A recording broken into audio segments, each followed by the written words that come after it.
नरेंद्र मोदी विचार मंच की गतिविधियों के बारे में आज जानकारी देने के लिए हम लोग यहाँ आए हुए हैं।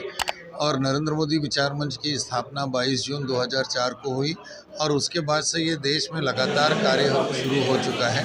नरेंद्र मोदी जी की जितनी भी योजनाएं हैं उसको धरातल पर हमको ले जाना है। यदि कोई राजनीतिक व्यक्ति, यदि कोई ब्यूरोक्रेट्स, यदि कोई पदाधिकारी अगर नरेंद्र मोदी जी की योजनाओं को ज़मीन में ले जाने में दिक्कत प्रदान कर रहा है तो हम लोगों का ये कर्तव्य होता है कि हम लोग उसको माननीय प्रधानमंत्री जी के कार्यालय तक पहुंचाएं।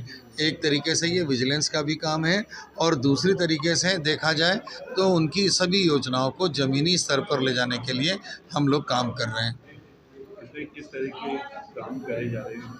इसमें जैसे बहुत सारी योजनाएं, नरेंद्र मोदी जी की 200 से ज़्यादा योजनाएं हैं जिसमें आर्टिफिशियल इंटेलिजेंस है, रोबोटिक्स है, टेक्नोलॉजी है, महिला बाल विकास योजनाएं हैं, बालकों के लिए है, शिक्षा के लिए है, महिला सशक्तिकरण है, ग्रामीण क्षेत्रों के लिए है और जैसे फूड स्टोरेज स्ट्रक्चर्स हैं, प्रोसेसिंग यूनिट्स हैं, उद्योग की योजनाएं हैं जिसमें नरेंद्र मोदी जी ने खुद से 1 लाख से लेकर 200 करोड़ तक की योजनाओं के लिए गारंटी दी है और बैंक उसके लिए आपसे कोलेटरल नहीं मांगेगा। आप जो भी योजना लगाते हैं उसको प्रॉपर तरीके से बनाएं, योजना के अनुरूप दस्तावेज बनाएं और उसको लगाएं।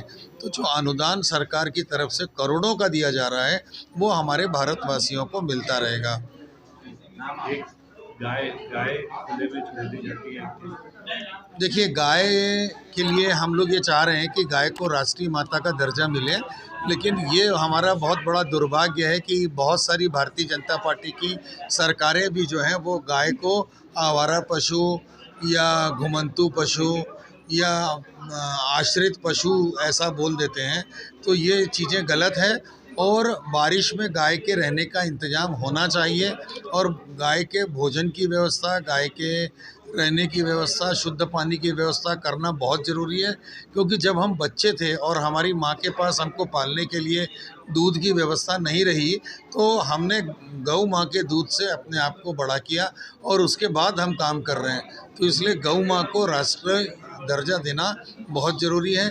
सरकार की जो गौ पालन की स्कीम है, जो सरकार की शासकीय भूमियां हैं, उन भूमि में गौ पालन, गौ केंद्र, गौ संरक्षण केंद्र, गोठान बनाए जाएं और वहां पर जितनी भी किसान है उस गांव से रिलेटेड है वो अपनी फसल का कुछ भूसा वगैरह वहां दे दें तो इससे गौपालन बहुत अच्छे से हो सकता है।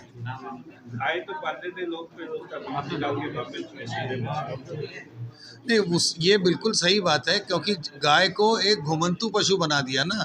हम अगर गाय को अपने घर में रखेंगे और गाय को अगर ठीक से चारा नहीं मिलेगा, ठीक से दाना नहीं मिलेगा तो गाय कमज़ोर हो जाती है। एक कैलकुलेशन के अनुसार अगर कोई गाय 10 किलो दूध देती है तो उसको 5 किलो दाना देना चाहिए और 2 किलो दाना उसके बॉडी मेंटेनेंस के लिए देना चाहिए। यदि हम इतना नहीं देंगे तो गाय कमज़ोर हो जाएगी।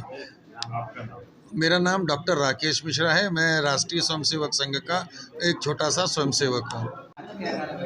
आज नरेंद्र मोदी मंच के विचारों पर ये जो संगठन है उसके बारे में एक प्रेस कॉन्फ्रेंस रखी गई थी जिसमें हमारे प्रदेश राष्ट्रीय अध्यक्ष दिलीप सिंह जी और क्या कहते हैं राजेश विजय पसरा जी, ये सभी पधारे थे जो कि सभी राष्ट्रीय सभी जगहों के अध्यक्ष यहाँ पे आए थे जिन्होंने उनकी सारी मोदी जी की सारी योजनाओं के बारे में बताया।